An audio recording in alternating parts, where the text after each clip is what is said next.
Assalamualaikum warahmatullahi wabarakatuh. Selamat pagi, salam sejahtera untuk kita semua.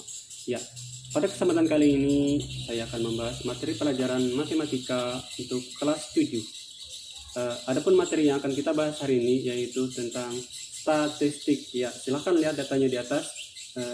Ini adalah materi yang akan kita bahas pada pertemuan kali ini. Selamat pagi, salam sejahtera untuk kita semua. Pada kesempatan kali ini kita akan membahas pelajaran matematika paket B VKBM Bina Insani kelas 7. Materi kita hari ini tentang statistik. Ya, ini adalah gambar saya. Kita lanjut. Ya, pembahasan yang pertama di sini masalah pengertian dari statistik.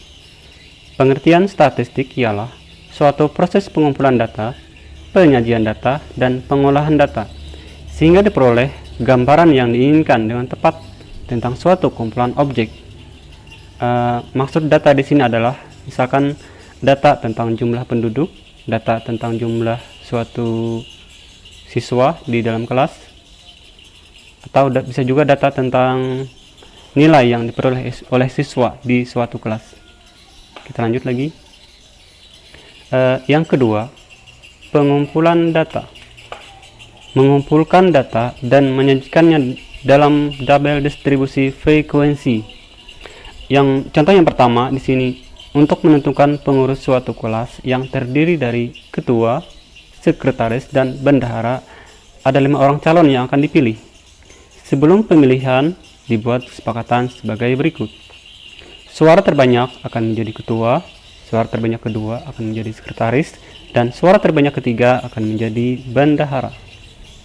Ya, kita lihat hasil pemilihan itu seperti di sini ada tabel yang terdiri dari nama calon, ini dalam bentuk turus, dan frekuensi. Nama calon di sini ada 5 orang. Turus maksudnya di sini adalah jika calon tersebut memperoleh 1 suara, maka kita akan beri 1 turus. Jika 2 suara berarti 2 turus. Kemudian frekuensi adalah jumlah suara yang diperoleh oleh calon ketua kelas tersebut. Di sini Rendi mendapatkan suara 6, Abdan mendapatkan suara 13, dan Salsa mendapatkan suara 9, Teddy 8, terakhir Amir dan suara 4. Kemudian jumlah seluruh siswa adalah 40. Ya.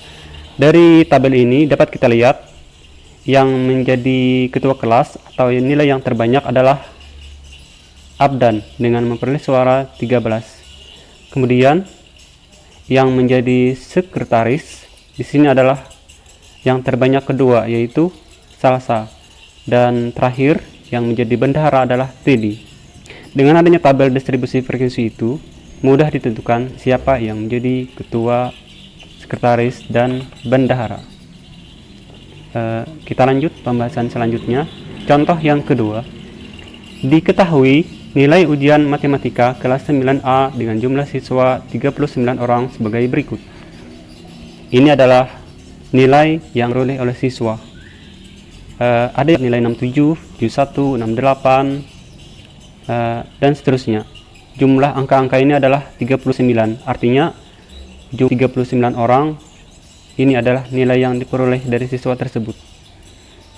Dari data nilai di atas, dibuat suatu pertanyaan yang bagian A. Di sini pertanyaannya atau perintah, buatlah tabel distribusi frekuensi data di atas dengan kolom.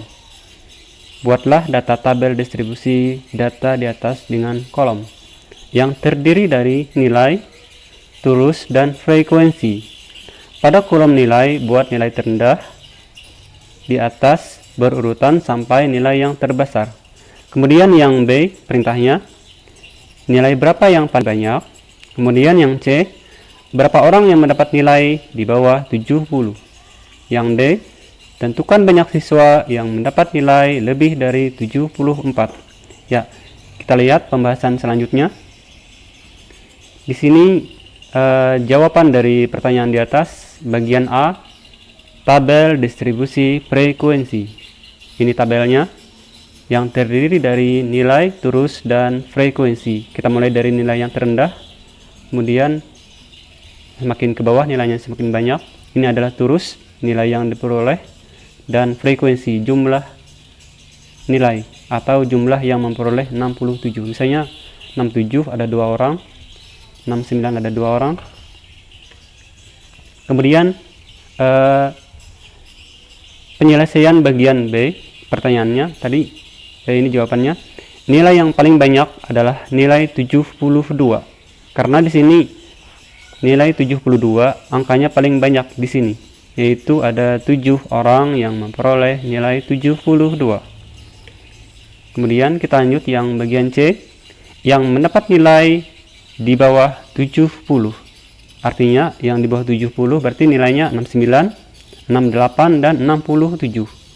Jumlahnya adalah 67 ada 2, 68 ada 2, 69 ada 4. Kita jumlahkan, ada 8 orang yang mendapat nilai 70, di bawah 70. Kemudian yang D, yang mendapat nilai lebih dari 74. Artinya nilai di atas 74 adalah 75, 76, dan 77. 74 ada 4 orang, 76 ada 3, dan 77 ada 1. Kita jumlahkan, yang mendapat nilai di atas 74 adalah 8 orang. Ya, ini pembahasan yang selanjutnya, menyajikan data dalam bentuk diagram gambar.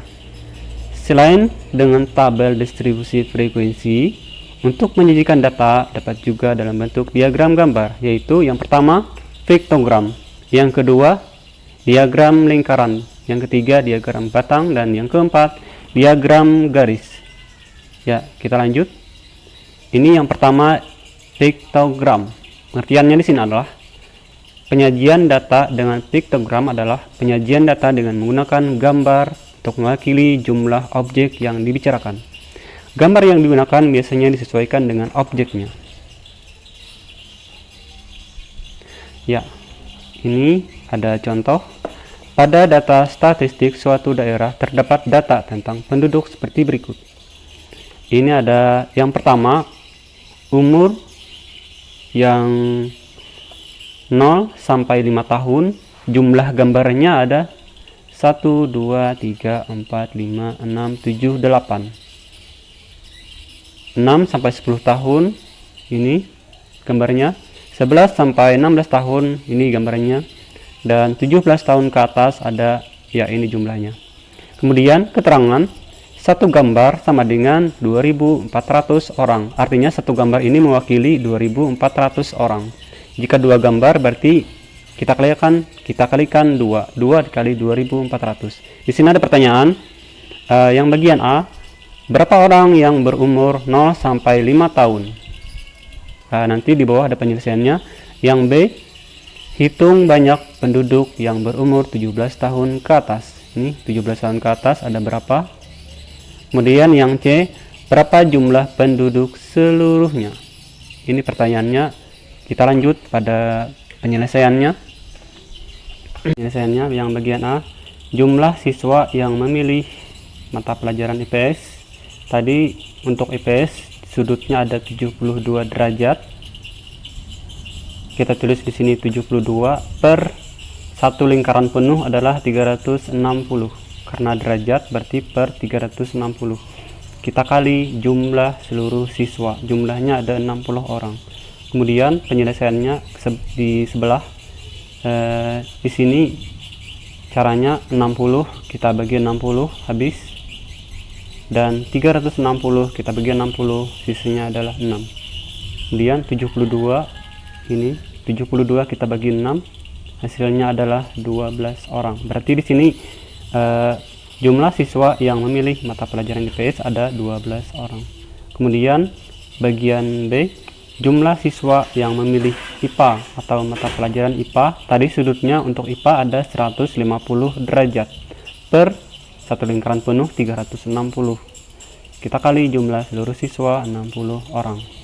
Habis, siswa yang memilih IPA adalah 20. Bagian ini bagian C ya, kan matematik MTK jumlah derajatnya. Untuk mencari matematika, caranya di sini adalah kita derajat untuk IPS, kita kurang derajat IPS dan derajat IPA. Tadi IPS derajatnya adalah 72 derajat dan IPA 150 derajat.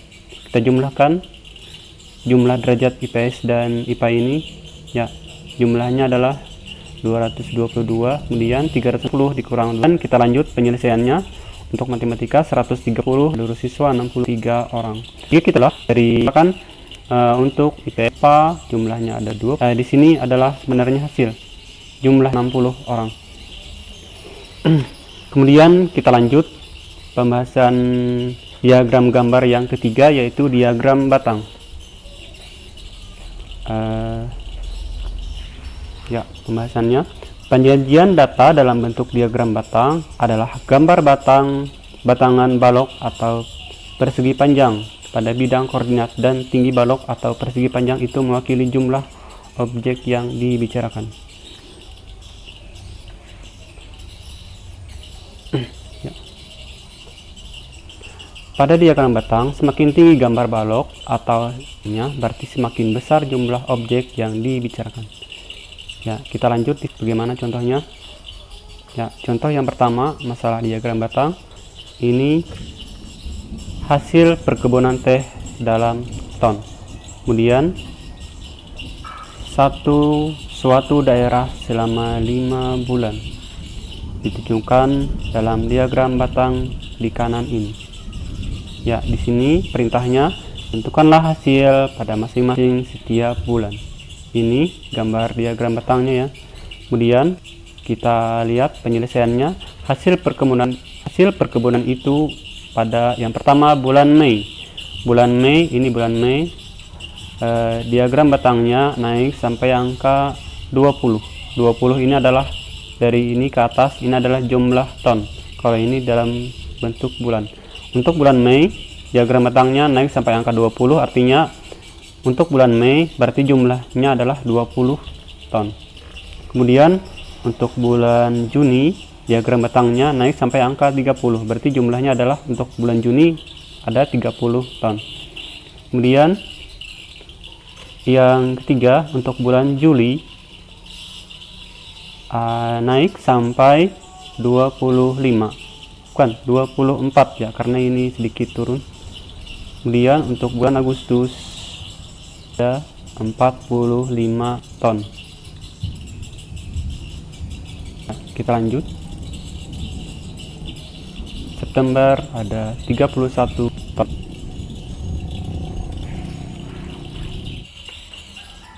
Ya, pembahasan selanjutnya diagram lingkaran. Diagram lingkaran adalah penyajian data dalam bentuk juring lingkaran untuk mewakili jumlah objek yang dibicarakan. Dalam penyajian data dengan bentuk diagram lingkaran, biasanya berhubungan dengan besar sudut pusat lingkaran itu. Ingat, sudut pusat suatu lingkaran adalah berjumlah 360 derajat. Ya, kita lanjut. Ini ada contoh 1. Contohnya, di suatu kelas banyak siswa, ada 36 orang dengan jumlah laki-laki sebanyak 12 orang. Perintahnya, buatlah diagram lingkaran untuk menunjukkan laki-laki dan perempuan. Kemudian kita lihat penyelesaiannya. Diagram lingkaran sama dengan jumlah sudut suatu lingkaran sama dengan 360, dan besar sudut untuk laki-laki sama dengan 12/36 dikali 360. Ya, 12 di sini adalah jumlah siswa untuk laki-laki, kemudian 36 adalah jumlah seluruh siswa baik laki-laki maupun perempuan.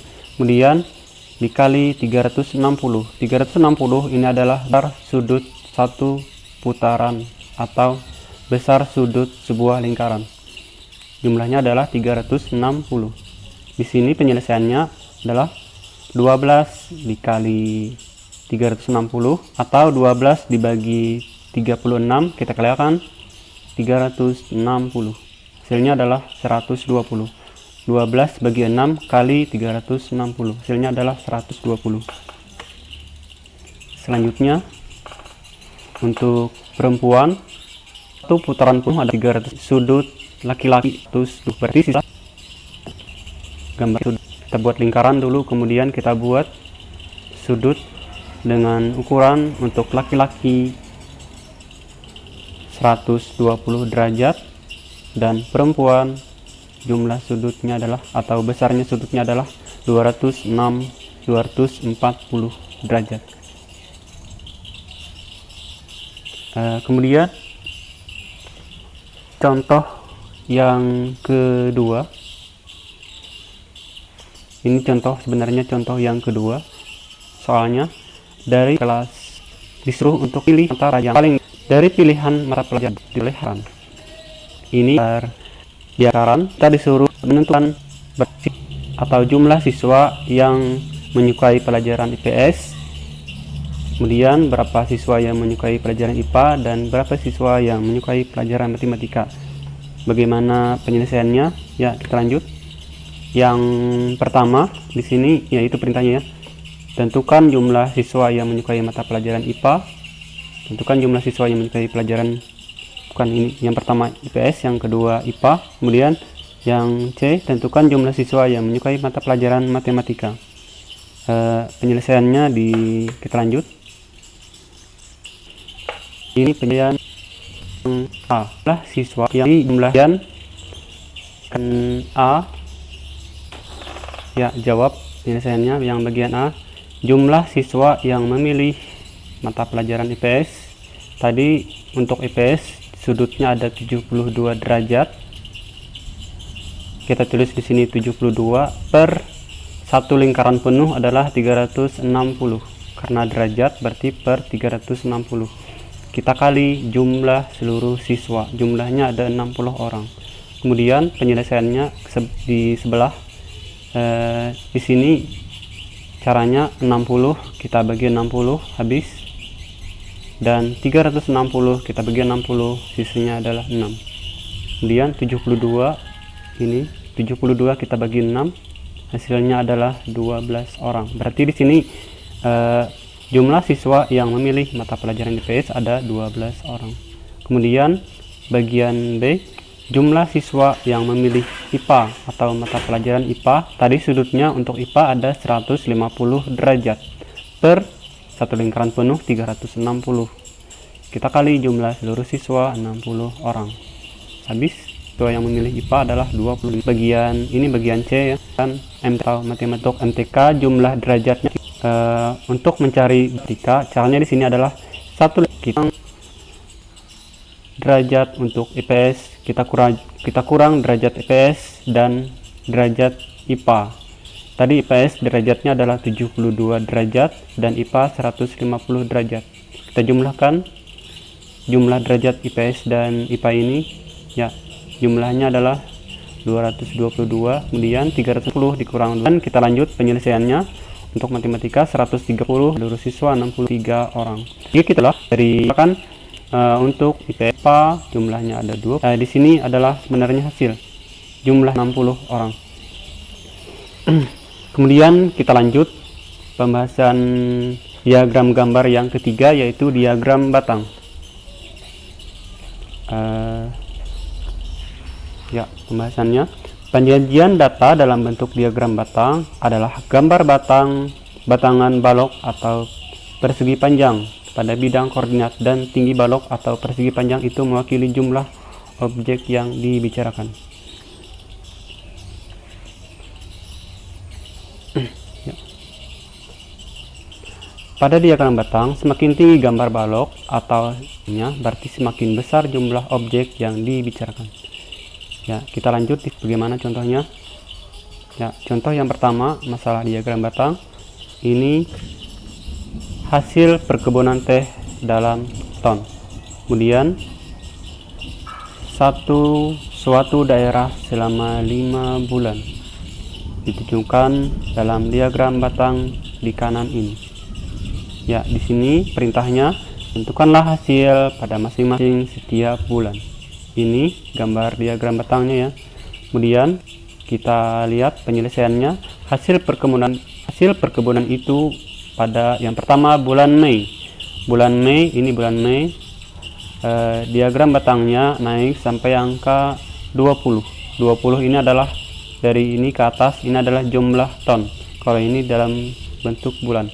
Untuk bulan Mei, diagram batangnya naik sampai angka 20, artinya untuk bulan Mei berarti jumlahnya adalah 20 ton.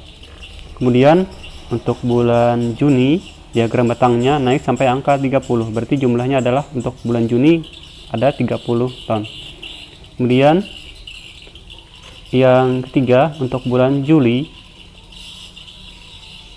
naik sampai 25, bukan 24 ya, karena ini sedikit turun. Kemudian untuk bulan Agustus ada 45 ton. Nah, kita lanjut. September ada 31 ton. Ya, kiranya hanya ini dulu yang dapat saya sampaikan. Salah dan hilaf mohon maaf. Mudah-mudahan apa yang saya sampaikan ada manfaatnya. Saya akhiri dengan ucapan Wassalamualaikum warahmatullahi wabarakatuh.